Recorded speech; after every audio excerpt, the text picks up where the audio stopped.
Good morning, everybody, and welcome to Sober School, where you can always find experience, strength, and hope. My name is Drew. I'm an alcoholic. We want to welcome you to this platform here today, regardless of what your addiction may be. You are welcome here. We support your pathway to recovery. Yes, your pathway to recovery. Not just mine, not just everyone else's, but your pathway. And whichever pathway it is that you choose, well, we are here to help, and we definitely want to make sure that it works for you. If you're watching this through the Recovery Classroom Facebook group page, we encourage you to share your own experience, strength, and hope, and your own words of wisdom. You never know who needs to hear what it is you might have to say, and it could just change someone's life, including your own. I want to start off by making a special announcement. As we released early this morning, we're going to start a new meeting called Crosstalk, and this meeting will be designed similar to what we do on our Tuesday night meeting down at Point Cafe. But this one will be hosted at the Pea Ridge United Methodist Church here in Barboursville, Huntington-Barboursville area, located right there on East Pea Ridge Road in Barboursville. So encourage you to come down. It'll start, our first meeting will be on October 20th, so a week from tomorrow. That's when we'll kick things off. And these types of meetings, they're designed to be different. They are specifically designed to get us out of our own way.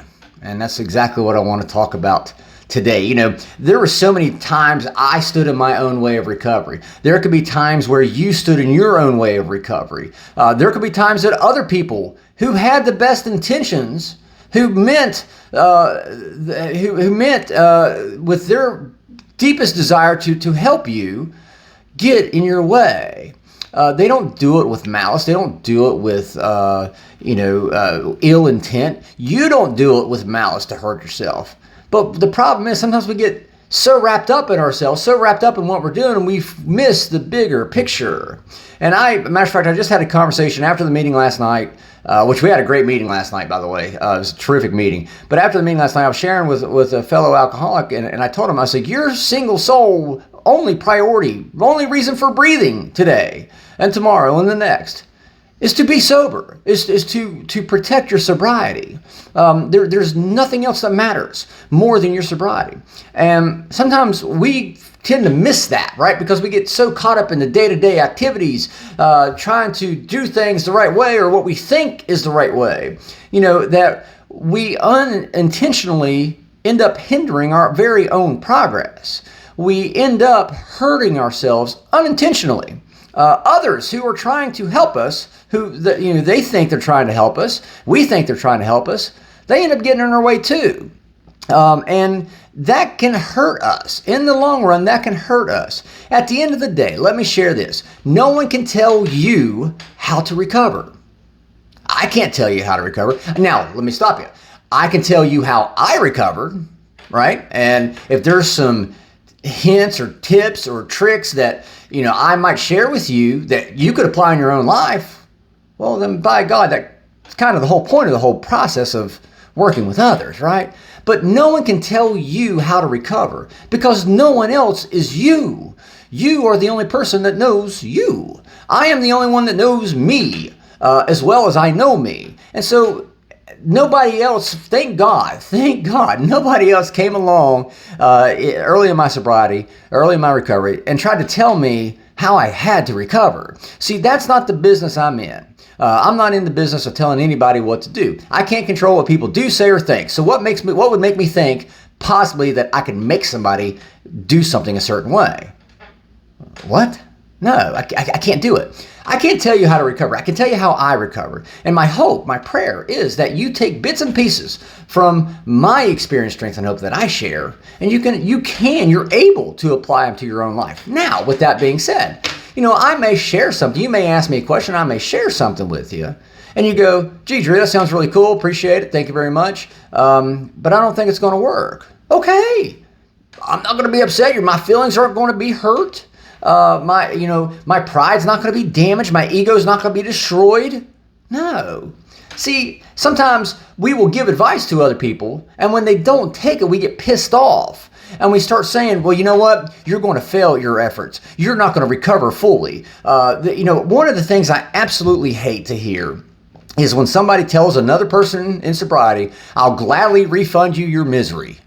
This isn't a fucking transaction. You can't get your fucking money back. Quit. What you're doing is you're inadvertently, indirectly telling people that they are going to fail whenever they decide that they can't do it exactly the way that you did it. There's nothing wrong with that. I didn't recover the same exact way my sponsor recovered. I didn't recover the same exact way his sponsor recovered. I recovered my own way. I don't ask the guys that I sponsor, I don't ask them to recover the exact same way that I do. That's unfair. Everybody is different. Every human body is a different human body. And every human body responds differently to the emotions, to the enzymes, to the hormones, to the chemicals inside of our brain that tells us how to recover. The last thing I need is somebody in my way telling me this is how I have to do it or else I'm going to fail. I'm here to tell you that I know a ton of people that can prove that to be a complete and total lie. And I am thankful to God day in and day out that I get to call these people my friends, that I get to call these people, on the phone and talk to them and just, hey, how you doing? How's it going? Or I get to call them and say, hey, let's meet at the Waffle House, right? Because we need to have a meeting, right? Because Drew missed one.